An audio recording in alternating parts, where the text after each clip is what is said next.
জয় শ্রীরাম। বন্ধুরা, রামনবমীর পবিত্র দিনে আপনার বাড়ির নির্দিষ্ট কয়েকটি স্থানে মাটির প্রদীপ জ্বালান। যদি এই কয়েকটি নিয়ম পালন করতে পারেন তাহলে খুব ভালো ফল জীবনে লাভ করতে পারবেন।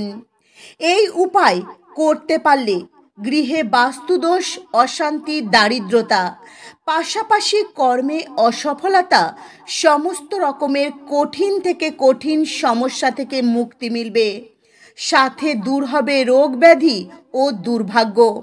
বন্ধুরা, আজকের এই ভিডিওতে আপনাদের জানাবো রামনবমীর কয়েকটি চমৎকারী উপায়ের কথা। এর সাথে সাথে জানাবো রামনবমীর 2025 পূর্ণাঙ্গ সময়সূচি পঞ্জিকা অনুসারে। তো আমার প্রত্যেক বন্ধুদের কাছে অনুরোধ রইল, আপনারা ভিডিওটি প্রথম থেকে শেষ পর্যন্ত মনোযোগ সহকারে দেখবেন।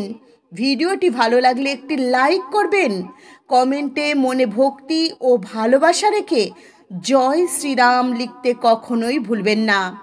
তো বন্ধুরা, চলুন সবার প্রথমে আপনাদের জানাই 2025 সালে পঞ্জিকা অনুসারে রামনবমী কবে পড়েছে। ইংরাজির 2025 6 এপ্রিল, বাংলার 23 চৈত্র রবিবার পড়েছে রামনবমী। রামনবমীর পুজোর শুভ সময় থাকছে ইংরাজির 6 এপ্রিল বেলা 11টা বেজে 38 মিনিট থেকে দুপুর 1টা বেজে 39 মিনিট পর্যন্ত থাকবে রামনবমীর পূজার শুভ সময়। আবার পূজার মধ্যাহ্নক্ষণ থাকবে দুপুর 12টা বেজে 24 মিনিট পর্যন্ত।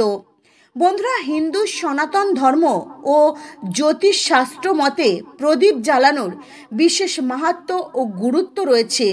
প্রদীপ শুধু অন্ধকার দূর করে তা কিন্তু নয়, প্রদীপ সঠিকভাবে শুভ তিথিতে সঠিক সময়ে নিয়মবিধি মেনে জ্বালতে পারলে জীবনের অন্ধকার ও দুর্ভাগ্য কেটে যায়। রামনবমী অত্যন্ত পবিত্র একটি তিথি। এই উৎসবটি দেশের বিভিন্ন জায়গায় অত্যন্ত ধুমধামের সঙ্গে পালন করা হয়। চৈত্র শুক্লা নবমী তিথিতে ভগবান শ্রীরামচন্দ্র জন্মগ্রহণ করেছিলেন। সব উৎসবের একটি আলাদা আলাদা মহত্ব থাকে, আর সেই তিথি অনুযায়ী যদি কিছু নিয়মবিধি রয়েছে সেগুলো যদি পালন করা যায় তাহলে জীবনে সুখ, শান্তি, সমৃদ্ধি লাভ করা যায়। ঠিক তেমনই বন্ধুরা, রামনবমীর পবিত্র দিনে এই বিশেষ চমৎকারী টোটকাগুলি পালন করতে পারলে অত্যন্ত শুভ ফল পাবেন ও উপকৃত হবেন। তো বন্ধুরা, চলুন আপনাদের জানাই সেই চমৎকারী টোটকার কথা। বন্ধুরা, রামনবমীর পবিত্র দিনে সন্ধ্যাবেলায় আপনারা একটি পরিষ্কার শুদ্ধ রুমালের মাপের লাল কাপড় নেবেন, 11টি গোমতী চক্র নেবেন, 11টি লবঙ্গ নেবেন, একদম পরিষ্কার নিখুঁতি লবঙ্গ নেবেন, 11টি বাতাসা নেবেন, একদম নিখুঁতি। তারপর এই সমস্ত জিনিস ওই লাল কাপড়ের মধ্যে রেখে ভালো করে পুঁটুলি বানিয়ে নেবেন। তারপর ভগবান শ্রীরামের উদ্দেশ্যে সেই পুঁটুলিটি উৎসর্গ করবেন।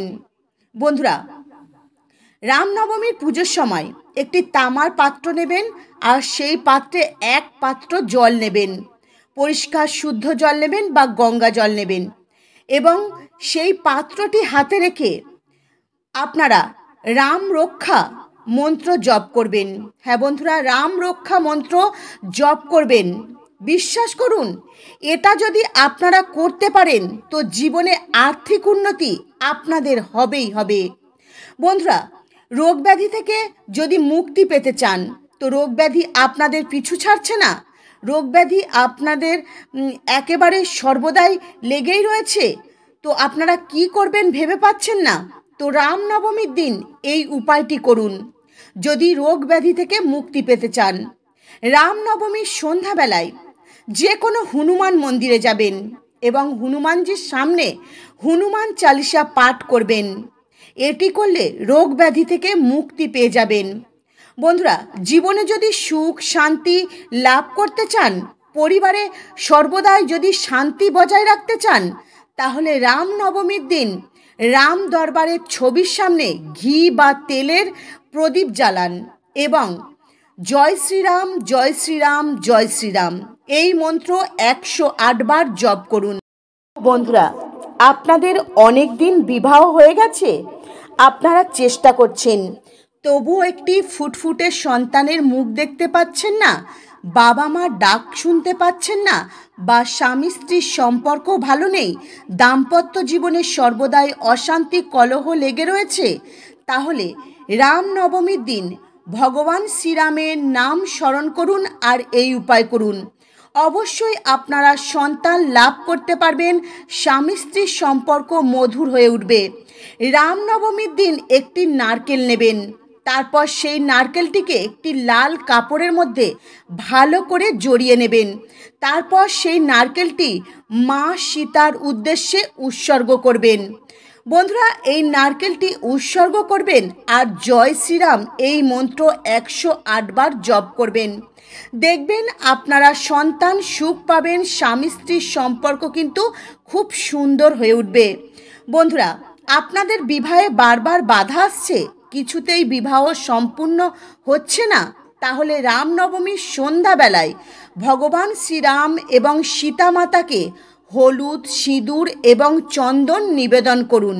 এটি করলে বিবাহে আসা বাধা কেটে যাবে এবং খুব শীঘ্রই আপনাদের বিবাহ হবে। আপনারা আপনাদের মনের মতো কিন্তু জীবনসঙ্গিনী পেয়ে যাবেন। বন্ধুরা, জন্মছকে যদি শনি, রাহু, কেতুর মতো গ্রহগুলি অশুভ প্রভাব ফেলে, তাহলে কিন্তু একজন ব্যক্তিকে নানান রকম সমস্যায় ভুগতে হবে। তো এই দোষের কারণে কিন্তু বারবার কর্মে অসফলতা আসবে। এই সমস্যা থেকে মুক্তি পেতে, গ্রহদোষ খণ্ডন করতে রামনবমীর দিন কয়েকটি কালো কলাইয়ের ডাল নেবেন। অল্প একটু দই আর সিঁদুর সেই কলাইয়ের ডালের সঙ্গে মাখিয়ে নেবেন। তারপর রামনবমীর সন্ধ্যাবেলায় চুপচাপ অশ্বত্থ গাছের গোড়ায় এগুলি আপনারা রেখে দেবেন আর একটি মাটির প্রদীপ অশ্বত্থ গাছের গোড়ায় জ্বালিয়ে দেবেন আর অশ্বত্থ গাছ 7 বার প্রদক্ষিণ করবেন। এই উপায়টি করে সোজা বাড়ি ফিরে আসবেন, পিছন ফিরে তাকাবেন না। বন্ধুরা, পরিবারে আর্থিক সুখ সমৃদ্ধি লাভ করতে চান, তাহলে রামনবমীর সন্ধ্যাবেলায় রাম দরবারে একটি মাটির প্রদীপ অবশ্যই কিন্তু জ্বালাবেন আর জয় শ্রীরাম, জয় শ্রীরাম, জয় শ্রীরাম এই মন্ত্রটি 108 বার জপ করবেন। এছাড়াও বন্ধুরা, রামনবমীর সন্ধ্যাবেলায় 2টি মাটির ঘিয়ের প্রদীপ আপনার বাড়ির সদর দরজার 2 পাশে বাইরের দিকে জ্বালাবেন। বন্ধুরা, মনে রাখবেন, এই প্রদীপ দুটি সরাসরি মাটিতে বসাবেন না, আগে অল্প একটু করে আলো চাল রাখবেন, তারপর সেই চালের ওপর প্রদীপ দুটি বসাবেন এবং প্রদীপের মুখ যেন পূর্ব দিকে থাকে। এই উপায়টি সঠিকভাবে করতে পারলে গৃহের সকল প্রকার বাস্তুদোষ, অশান্তি, অশুভ শক্তির নাশ হবে। রামনবমীর পবিত্র দিনে সন্ধ্যাবেলায় বাড়ির তুলসী তলায় একটি ঘিয়ের প্রদীপ অবশ্যই প্রজ্বলন করবেন। যে সমস্ত ব্যক্তি প্রায়ই রোগে ভোগেন, বারবার অসুস্থ হয়ে পড়েন, তাহলে হনুমান মন্দিরে যাবেন। হনুমানের সামনে, হনুমান ভগবানের সামনে আপনারা হনুমান চালিসা পাঠ করবেন এবং একটি মাটির সর্ষের তেলের প্রদীপ হনুমানজির সামনে জ্বালিয়ে দেবেন। দেখবেন বন্ধুরা, আপনারা জীবনে অনেক অনেক বেশি উপকার পাবেন। বন্ধুরা, ভগবান শ্রীরামের কৃপা পেতে বজরংবলী হনুমানজির পূজা কিন্তু অবশ্যই আপনাদের করতেই হবে। বন্ধুরা, রামনবমীর পবিত্র দিনে আপনারা এই উপায়গুলি করুন বা নাই করুন, ভুল করেও কিন্তু আপনারা আমিষ আহার গ্রহণ করবেন না। এতে কি হয়, আপনাদের মন অপবিত্র হয়ে যায়। তাই মনকে শান্ত রাখতে আপনারা কিন্তু অবশ্যই নিরামিষ আহার গ্রহণ করবেন আর সর্বদাই ভগবান শ্রীরামের নাম জপ করবেন আর সম্পূর্ণ নিষ্ঠা, ভক্তি, শ্রদ্ধা দিয়ে আপনারা এই উপায়গুলি করবেন। রামনবমীর পবিত্র দিনে আপনারা কারোর সঙ্গে খারাপ ব্যবহার করবেন না, কাউকে ছোট বড় কথা বলবেন না, বাড়ির গুরুজনদের অপমান করবেন না। তো বন্ধুরা, আজকের মতো ভিডিও এই পর্যন্তই। আপনারা ভালো থাকবেন, সুস্থ থাকবেন। নমস্কার, হরে কৃষ্ণা।